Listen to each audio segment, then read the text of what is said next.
जय मसीह की। Praise the Lord. प्रभु आप सभी को आशीष दे। नीति वचन अध्याय 3 का 16। उसके दाहिने हाथ में दीर्घ आयु और उसके बाएं हाथ में धन और महिमा है। उसके मार्ग आनंददायक है और उसके सब मार्ग कुशल के हैं। जो बुद्धि को ग्रहण कर लेते हैं उनके लिए वह जीवन का वृक्ष बनती है, और जो उसको पकड़ते रहते हैं वह धन्य है। यहोवा ने पृथ्वी की नींव बुद्धि ही से डाली और स्वर्ग को समझ ही के द्वारा स्थिर किया है। हालेलुया। प्रभु इन वचन से आप सभी को आशीष दे। मेरे प्रियो, परमेश्वर का वचन कहता है कि उसके बाएं हाथ में धन और महिमा है। हाँ मेरे प्रियो, परमेश्वर के हाथ में ही सब कुछ है। मेरे प्रियो, परमेश्वर पर यदि आप विश्वास रखते हैं, यीशु मसीह पर आप विश्वास रखते हैं, तो यीशु मसीह आपको दीर्घ आयु से तृप्त करेंगे और धन और महिमा से भी आपको तृप्त करेंगे। जीवन का मुकुट भी यीशु मसीह आपको अवश्य ही देंगे, बशर्ते मेरे प्रियो आप सब यीशु पर अपना विश्वास बनाए रखें।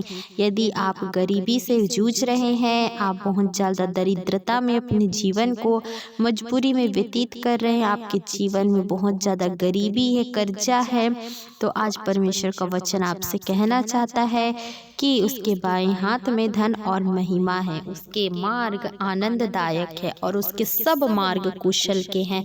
इसलिए मेरे प्रियो, जो बुद्धि को ग्रहण कर लेते हैं उसके लिए वह जीवन का वृक्ष बनता है।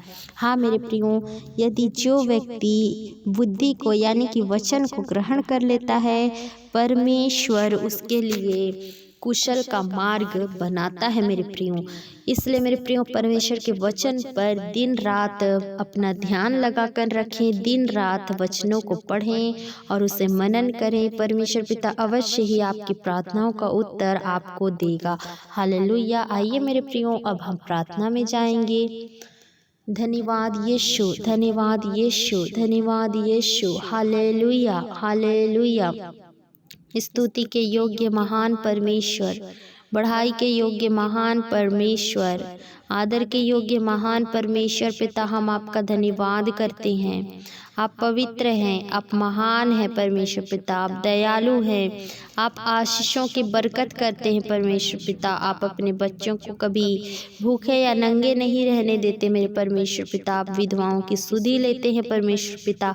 इस बात के लिए आपका धन्यवाद करती हूँ यीशु मसीह। धन्यवाद के साथ एक बार फिर मैं आपके चरणों के निकटतम आती हूँ पिता परमेश्वर। मैं आपको धन्यवाद की बलिदान चढ़ाती हूँ। इस वक्त जितने भी भाई बहन इस प्रार्थना को सुन रहे हैं, विशेषकर प्रभु उन भाइयों और बहनों को आपके लहू में छुपाती हूँ, आपके हाथों में सौंपती हूँ। इस सुंदर से संगति के लिए परमेश्वर पिता मैं आपका धन्यवाद करती हूँ।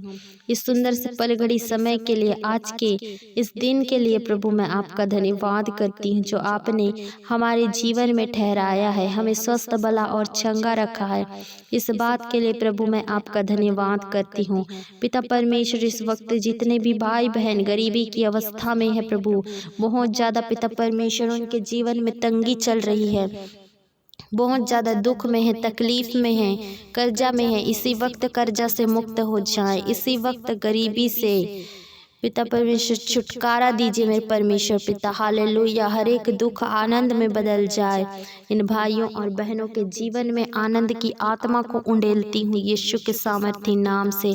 प्रभु जी आप दया करें, आप दया करें मेरे परमेश्वर पिता। आपके वचन में लिखा है, मैं जिस पर भी दया करना चाहूँ उस पर दया करूँगा। हाँ मेरे परमेश्वर पिता, हम मांगते हैं यीशु मसीह के सामर्थी नाम से, आप इन भाइयों और बहनों के जीवन में प्रभु हर एक गरीबी को, हर एक कर्जा को, हर एक प्रकार की दरिद्रता को आप दूर करें होने दे पिता। ना तो बल से ना ही शक्ति से, परंतु आपकी आत्मा की अगुवाई के द्वारा। जितने निराशा है, डिप्रेशन है, अशांति है जीवन में, यीशु मसीह के नाम से दूर हो जाए। ऐसा हो रहा है प्रभु जी, इस बात के लिए मैं आपका धन्यवाद करती हूँ। हर एक बातों में महिमा आपको देती हूँ। आगे के पल घड़ी समय को आपके हाथों में सौंपते हुए इन भाइयों और बहनों की हर एक की चिंता बोझ को आपके कंधों में ढा देती हूँ। दुआ यीशु के नाम से मांग लेती हूँ, सुनिए और दया से कबूल करिए। आमीन।